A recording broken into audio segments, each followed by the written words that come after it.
So it's wonderful to have everybody here. I want to just remind us that the ICRD's annual Faith in Action Awards ceremony, this is a tradition that we've had for long before I was here, started by Doug, and it's a moment in which we recognize a prominent individual who has demonstrated remarkable spiritually motivated leadership in the course of her or his life's work. The faith-inspired work and the life stories of our keynote speakers, our awardees over the years, have been powerful illustrations of the positive role of religious values in healing the wounds of history and increasing collaboration among faith groups on common goals and advancing positive peace at home and abroad. And while the last few months have witnessed a number, obviously, of very serious changes with COVID-19 and the global pandemic, we are still deeply concerned about climate-related problems facing our planet and therefore the broader human community. And these problems haven't gone away. They affect the kind of work that we do at ICRD because we look at the impacts of different dynamics in the world on stability and on the conflicts between different identity groups and disruption in food production and water availability, social stability as people migrate due to climate change. All of that contributes to conflict, including dehumanizing prejudices, identity violence, radicalization. So all of that put together has inspired us this year to choose to honor Karenna Gore, the director of the Center for Earth Ethics at Union Theological Seminary.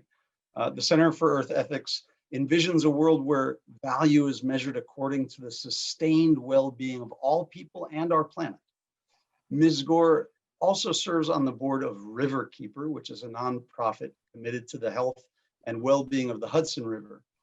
She is a graduate of Harvard College, of Columbia Law School, and of Union Theological Seminary. And ICRD is not only really grateful that we have built a friendship now with Karenna, but we're really proud to have her here with us and present her with this year's Faith in Action Award. This is what it looks like. Karenna, you will be getting this in the mail at some point. We need to arrange that.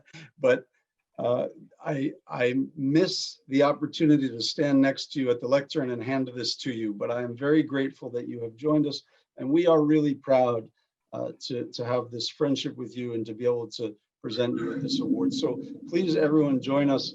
This is when we would all clap for you, but join us in honoring Karenna Gore and her incredible work at looking at the unique role that religion has to play in environmental stewardship. And I would ask you to come up, Karenna, and give us some inspiring words, if you would. Thank you, thank you, thank you, thank you, James. That is, I'm deeply honored. I'm so happy to be with you.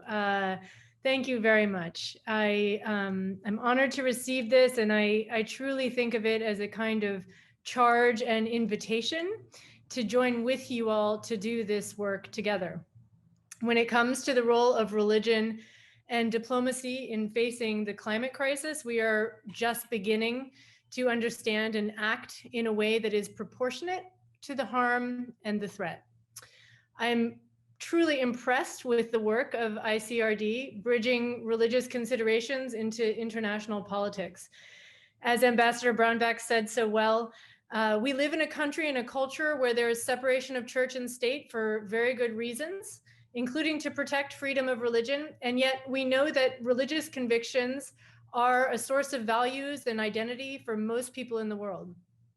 And we also know that when people of conscience cede the whole field and topic of religion by not even discussing it, it emboldens others to commandeer it for harmful purposes.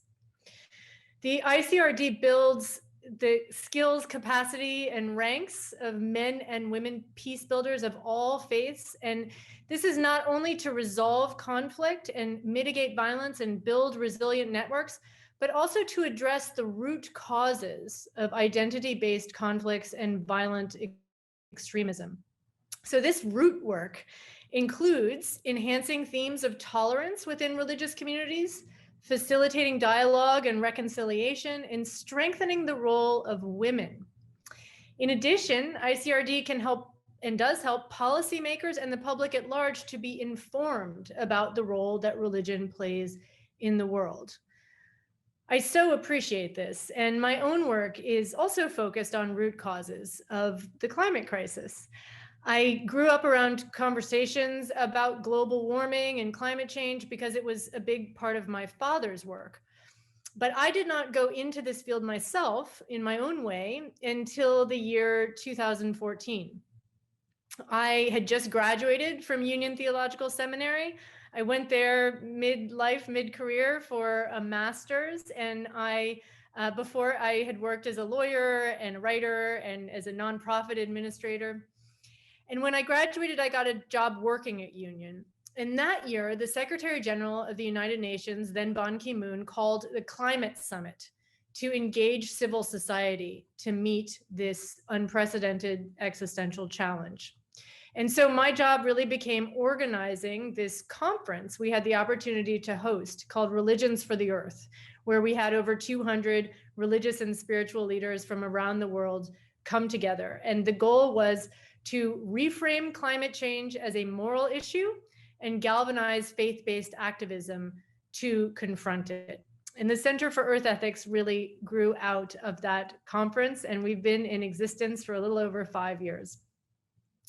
I believe interfaith dialogue is a powerful force for good in the world, especially if it is inclusive of everyone. And that includes traditional indigenous spiritual leaders, as well as all major world religions. It can distill the values that we have in common and also reveal assumptions in the secular mainstream world that sometimes reflect judgments and values, even if they are not clearly presented. Some people would say, and you can hear this sometimes, that people from faith-based work are somehow naive, but I believe the opposite is true. I believe that we can see with clarity when there are moral arguments and moral claims being made and how they may be distorted to do things for ill instead of for good. In the case of the climate crisis, we know the main causes, the primary one being the burning of fossil fuels, another being the depletion of carbon sinks, such as forests.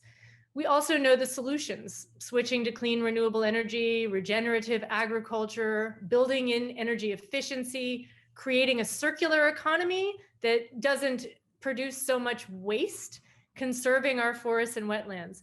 We have the technologies to make this transition and to capture as much carbon as we can while we're making that change. The International Panel on Climate Change body of world scientists has provided us with many detailed reports and recommendations, and many other bodies of experts in both the private sector and among NGOs have also done really deep work in this way. But data and science and technology, as important as they are clearly not enough. 1/2 of the global warming emissions that are in the atmosphere right now have been put up there in the last 20 years, the time that we have known the most about this and had the most available alternatives. 80% of the world's energy still comes from fossil fuels. Many say that what is lacking is political will. So the root cause really lies in perception, behavior, belief systems, and values. On the first day of that conference that we had, Religions for the Earth, when it opened, there was an essay that was published in the journal Science. It was co-authored by an economist and a climate scientist. And they expressed the need for religious leaders to come forward to help, because all of the decades of research and analysis and reports were not making a dent. They wrote, quote, "Over and above the institutional reforms and policy changes that are required, there is a need to reorient our attitude towards nature and thereby ourselves." As I see it, one root cause of the climate crisis is the illusion of separation between humanity and nature. And there's another one that is related to this, the economic development model or paradigm that has treated pollution and depletion as mere externalities that don't get counted in the way that we measure prosperity, wealth, and success. The history of how we as a world avoid conflict is actually wrapped up in how we got into this perilous situation regarding ecology. When the United Nations was founded 75 years ago this week, the day after tomorrow, October 24th, 1945, in the wake of two devastating world wars, the United States was ascendant in the world, and the way of thinking that was centered in Europe and the United States became the basis for the economic development model. The thinking was that to avoid more military conflict, there must be more commerce. The saying, when goods don't cross borders, armies do, comes to mind. And thus production and consumption cycles became associated and perhaps even confused with peace building. And in fact, there was a codification of the way of thinking in the Bretton Woods Conference in 1944, where international financial institutions were coming into being, and the measure of GDP, gross domestic product, or GNP, gross national product, became codified in a way and lifted up as a measurement of economic growth and prosperity. It's still the primary way that we measure it. And the thing is, it doesn't count for important things: pollution, depletion of resources, inequality, and the positive effect that one would get from long-term investments in culture, conservation, and care for others. So, of course, we recognize that there has been great progress in ending dire poverty and that there is such a thing as healthy economic growth. But the world is also realizing that this way must change. There has been a monetization and commodification mindset that has been destructive to many cultures, and a short-term way of thinking that has brought ecological devastation that is self-defeating in the long term. It's worth noting that many of the voices that have flagged this and called for rethinking come from faith leaders, and particularly, at least originally, from faith leaders outside of the dominant Western mindset. The Haudenosaunee Confederacy, better known as the Iroquois, and we should note this is a matriarchal culture, published a kind of manifesto in 1978 called A Basic Call to Consciousness. It warned about the changes in the weather that would come from increasing the levels of pollution and the rates of deforestation. And they wrote starkly about pushing a model of development and a worldview about nature on the rest of the world. The same model that they said was first imposed on them here in the United States. So to quote briefly from it, the majority of the world does not find its roots in Western culture or traditions. The majority of the world finds its roots in the natural world. And it is the natural world and the traditions of the natural world that must prevail if we are to develop truly free and egalitarian societies. The Dalai Lama is another who has spoken about this. In 1999, in a book, Imagine All the People, he said, the Western concept of increasing GNP each year must change, and fast. The principle contradicts all natural and logical laws. And of course, recently we have heard this type of wisdom from other religious voices as well, notably Pope Francis, who once again has come out with powerful teachings about our shared humanity and our common home. It is worth noting that in 1948, the year that the Universal Declaration of Human Rights was signed, the human population was about 2.4 billion. Today, there are about 7.6 billion. And we will be 11 to 12 billion by the end of the century. At the same time, we have seen massive deforestation, depletion of underground water aquifers and topsoil, and the beginning of a wave of mass extinctions. So this is a pattern and a trajectory we know we must change. And especially before we cross tipping points and feedback loops on this living planet, that we only really, even the top experts and scientists, there are things that we do not yet know about the interconnected web of life and how it works as we are so radically and quickly unraveling it. And we know that the worst impacts, if we don't do this, will be felt by our children and grandchildren who we're just welcoming into this world. So it truly is a moral call to action. Everyone knows we have to make these changes, and there have been major points of progress. The Paris Agreement in 2015, the Sustainable Development Goals in 2015, and more. There's also a troubling stalling of this progress and even a threat of going backwards. The UN Special Rapporteur on Extreme Poverty and Human Rights, Philip Alston, issued a detailed report last year warning of a coming era of climate apartheid and clearly stating, quote, climate change threatens to undo the last 50 years of progress in development, global health, and poverty reduction. It could push more than 120 million people more people into poverty. And by 2030, it would have the most severe impact in poor countries, regions, and the places poor people live and work. The ICRD specializes in understanding violent conflict, and there is indeed a connection between the climate crisis and conflict. For many thousands of years, human societies evolved and thrived within particular climates. All of the basic human needs, food, water, shelter, and we might add meaning and purpose in the form of culture, were all met within niche climates. And in the past, we know when climate goes outside the optimum, there are upheavals such as famine, mass migration, fighting. The proceedings of the National Academy of Sciences of the United States did a study recently that showed that for every 1 degree centigrade warming, which is 1.8 Fahrenheit, 1 billion people will need to migrate or take serious adaptation measures.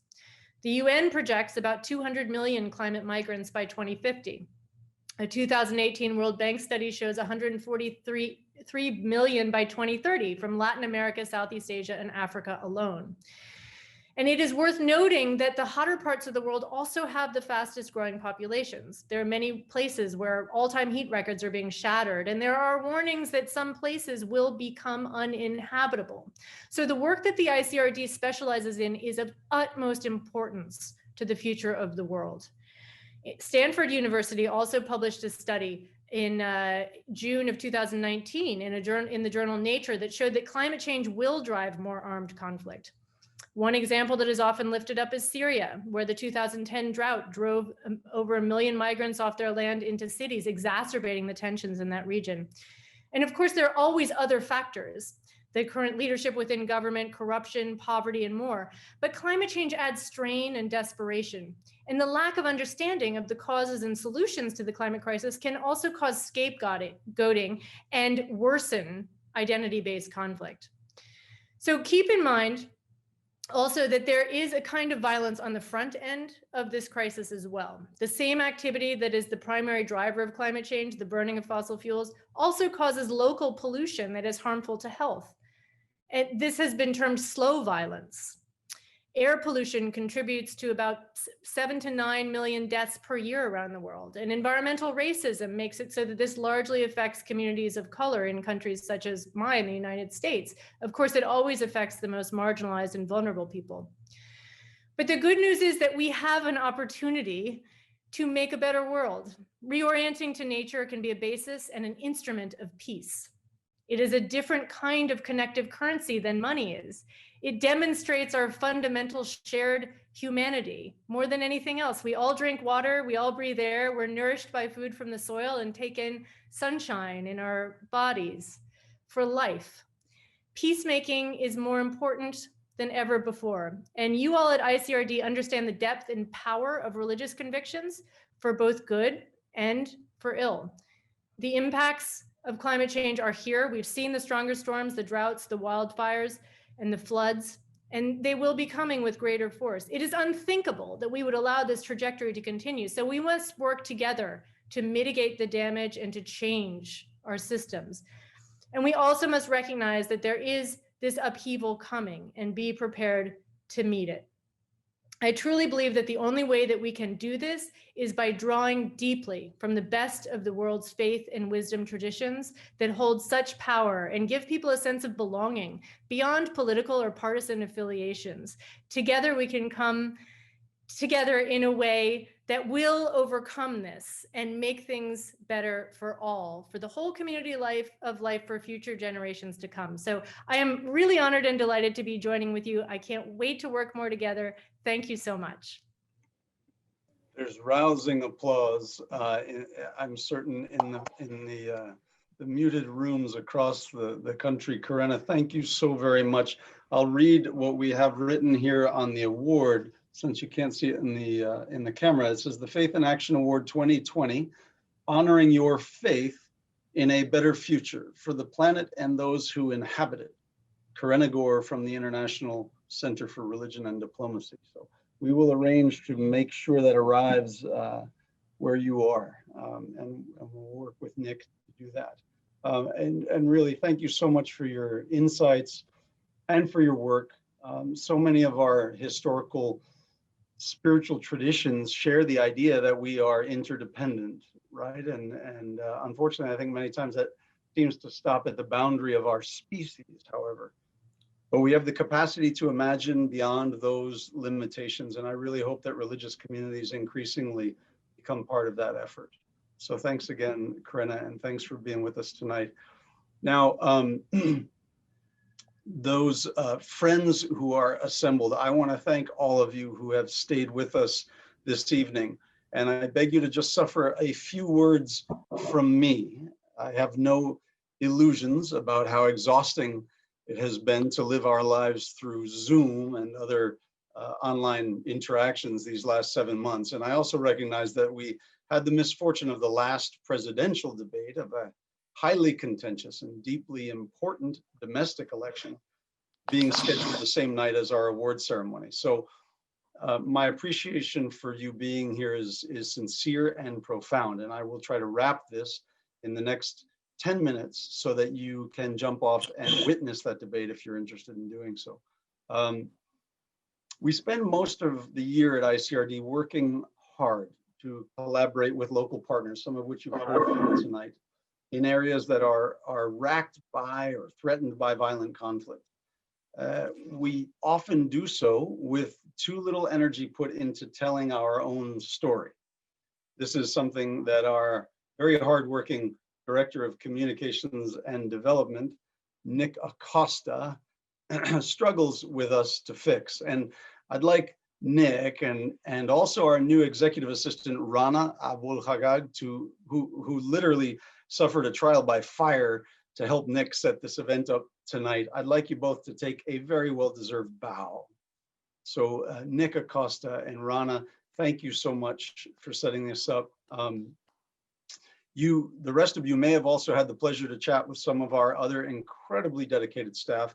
Our treasurer, Karen Roberts, is here. Our senior program manager, Rebecca Cataldi. Our senior research associate, Duke Burbridge, I think at the last minute was not able to join us, unfortunately. Senior associate Carlos Eduardo Vargas may or may not have been able to make it as well. But we have program manager Amira Abu Hussein with us, program officers Jesse Morton and Ahmed Al-Tali, program assistant Lujane Kiki, and together with our exceptional vice president, Martine Miller, who you've heard from, and our mentor and our founder and president emeritus, Dr. Douglas Johnston. These are the tireless souls who bring this work to life. And I can't thank enough the incredible interns and board members who also make what we do possible. There have been many board members that have stepped up tonight to support ICRD. In particular, I know that Rink, Deborah Fikes, Conrad Fisher, Bill Thomas, others have all sponsored this event and bought virtual tables. But honestly, none of this would happen without the support of those of you who are here, who believe in our work, those who have joined us tonight. So the thanks really go to you. And let me just quickly say, we've worked for over 20 years in dozens of countries, from Colombia to Sudan, from Pakistan to Indonesia, Tunisia to Saudi Arabia. The needs of those who are suffering violence in those countries are often overlooked, as are those who work against the odds and oftentimes at very great risk to themselves to heal the harm in their own communities. These are the people that ICRD seeks out. These are the people with whom we work. Faith actors who are struggling to mitigate the causes and the effects of violent conflict. And honestly, these are the real heroes of this story. These are heroes whose names will likely be lost to history, but they deserve our utmost respect, our support, and our prayers. If I had the time, honestly, I would tell you so many stories about these people, fellow humans in far off places with different religious doctrines, who nonetheless share values of peace, of aspiration, patience, forgiveness, compassion. Suffice it to say, I am personally forever changed. I'm humbled and I am grateful to know them and to know there are so many of them trying to make the world a place free of hatred. So please, I ask all of you, call on any of us at ICRD anytime if you want to hear us wax poetic about these partners, these friends, and these heroes. I am supposed to ask you now, with great humility and gratitude, to find your checkbooks and help us advance this work. And honestly, whatever you can do to help lift up those change makers with whom we work will be gratefully accepted. And we are honored that you consider us worthy recipients of your support. We try very hard, I hope you know, every day to do justice to your gifts with a passionate dedication to peace building. But I want to reserve these last few moments that I have left to make a different kind of appeal, and one that strikes closer to home. We do have the debate tonight, and at ICRD we're making a pivot to try to initiate preventing extremism, reconciliation, conflict resolution programming here in the United States, because the current climate, as you know, we already have a sensitive issue that's deeply tied to America's partisan politics, which is the battle over which political party can claim religion. And in this current climate, it's become ever more fierce. Democrats, Republicans alike have questioned one another's devoutness, their commitment to their espoused religious tradition and the religious morals that would undergird the next American presidency. Debates over support for a candidate seem to be often grounded in religious arguments, more so even than focused on policy issues sometimes. But many in our nation's diverse religious communities have openly expressed concern that while their social and moral commitments might be best reflected in a particular political platform, the politicization of their faith is an assault on a more fundamental spiritual principle. There is deep discomfort with the anger and the hatred being projected through a religious lens. The best of this country's faith traditions move us toward compassion across difference, patience in solving shared problems, humility in the face of alternative viewpoints, empathy for others who are suffering, and honestly, an aspiration for a better shared future. And the glorification of conflict and violence is antithetical to these values. I listened to the public rhetoric surrounding this election cycle and have witnessed increasing demonization of each side by the other, and I can't help but feel disheartened. But let me suggest that in these highly contentious times, the rich mosaic of America's religious landscape might actually be one of our greatest untapped resources. What that must mean for us, however, is that we hold dear that which our fellow Americans hold sacred. Protecting our neighbor's right to worship freely is precisely what protects our own faith.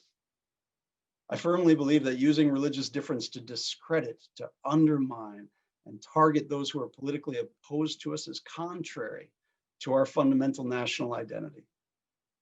The social norms and structures of government in our country, perhaps more than anywhere else in the world, are specifically grounded in the sanctity of our diversity. The very fact that we protect the rights of Americans to hold a wide range of opinions and convictions has called people from all over the world to seek our shores for 2 centuries.